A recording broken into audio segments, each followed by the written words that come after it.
Okay, so it's episode 201 of 2 Minute Tuesday this week. And what we thought we'd do is do a video on the settling into your new life here in the Hondon Valley. You've gone through the rigmarole of flying out to Spain and looking at properties, making offers, having them accepted, going through all of the purchasing process, the notary, and paying for the property. And now it's time to sit back in your amazing new home and enjoy it. But there are some things that you should do. So what are your first priorities when you move to your property here in Spain? So welcome to this week's episode number 201 of 2 Minute Tuesday with Hondon Valley Homes.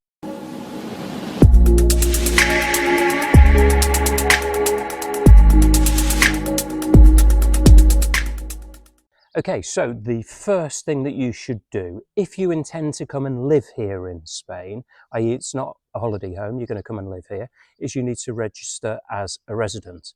Now you need to do this if you live in a property for more than 183 days of the year, then you become a fiscal resident and also a resident of the country that you're living in. Now, obviously we have clients from all over Europe, all over the world, and there are different requirements depending on where you come from.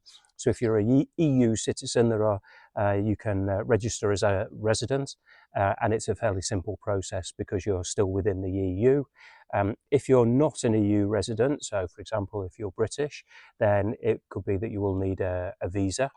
And there are lots of different kinds of visas that you can apply for, the most common being the non-lucrative visa that lots of retired people go for, or people that don't need to work. So it's worth speaking to your agent or your lawyer to run through the requirements if you need to apply for residency. Of course, if it's a holiday home, then there are less requirements, especially if you're an EU resident. If you're non-EU, then there'll be limits as to the time that you can spend in the country. So, for example, if you're a Brit, you can spend 90 days in any 180-day period in the country.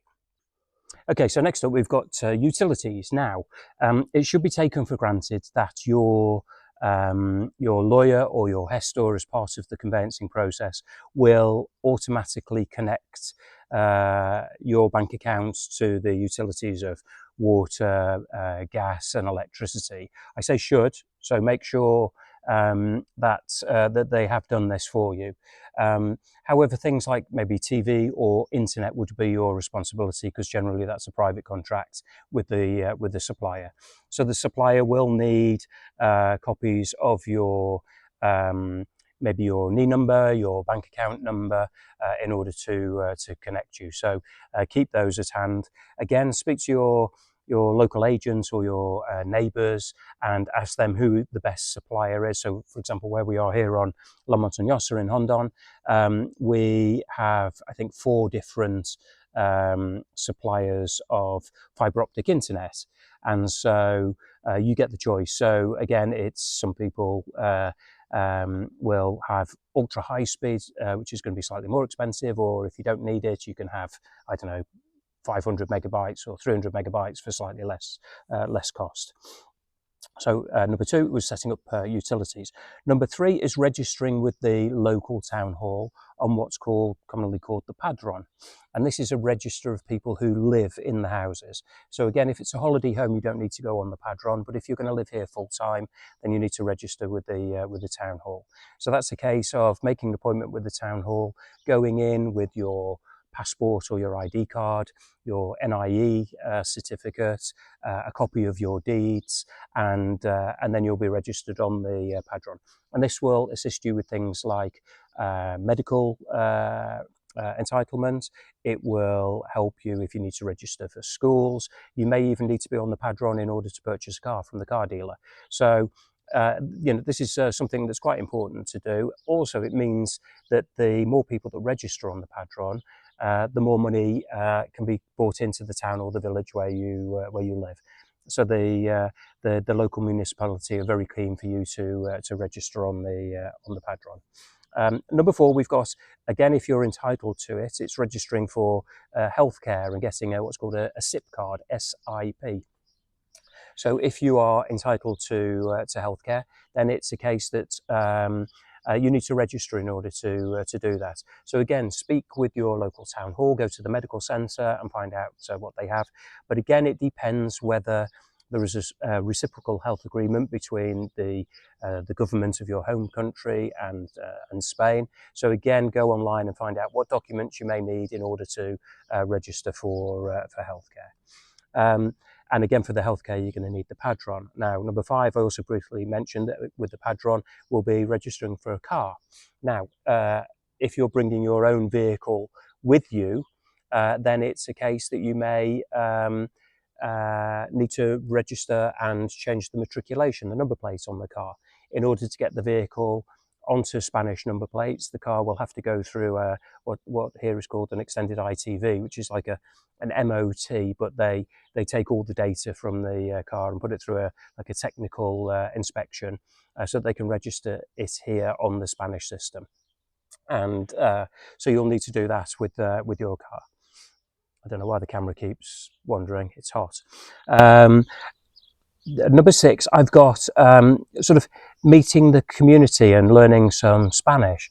Now, we're very lucky here in the Hondon Valley. We've got lots of Spanish teachers, but we've also got things like language exchanges that were set up by my better half. She set that up, and this is a great opportunity where local Spanish and expats all meet together on a weekly basis and have topics and things, and it's all about getting the confidence to speak. And you need to have the basics, but it just helps you interact, and it's good for the local Spanish. They get to practice their English, and it's good for people from Holland, Belgium, England, France, Germany, wherever, to practice their Spanish with real Spaniards. And also you get to pick up some of the local dialects and words and things like this. And the final one I've got is sort of understanding the local shops and the hours that everyone works here, because we're in Spain, and we have a siesta in the afternoon, so a lot of the small shops and things close between 2 o'clock and 4 or 2 o'clock and 5. Lots of the big shopping centres are just open all day, and it's just giving you some advice on where you can go to get things, the best time of day to go and get them, who's the best person to provide things like this. And of course, you have no local knowledge when you move here, so it's important that you sort of pick up the information when you're first here, and it saves you spending hours driving to the wrong place or going to somebody who hasn't got the best reputation. And so there we go. These are, just some basics as to the things that you should probably look at when you're moving here. I'm sort of quoting the Hondon Valley, but I think this is applicable wherever you happen to go. Taking care of these, I'm not going to call them essential steps, but they're useful steps, and it'll really help you settle in quickly, and it'll get you to start enjoying the Mediterranean lifestyle. With a little patience, you'll relax straight in, and normally you find that when you get here for the first few weeks, you've still got your North Europe mentality. However, it doesn't take too long to sit back, enjoy the pool, enjoy the blue sky that we have here, and start living the lifestyle. And I wish you all the best, and hope that if you're in the process of doing it, you have a fantastic time when you're here. If you're considering doing it, then why wait? Come and do it. If you've got any questions about anything in this video, or whether it's about buying process, individual properties that you see on our website, or if you're thinking of selling, then please feel free to drop me a line. My details will be on the screen at the moment. And until the next episode of 2 Minute Tuesday, we'll look forward to seeing you then. Till then, adios. Enjoy the beautiful weather.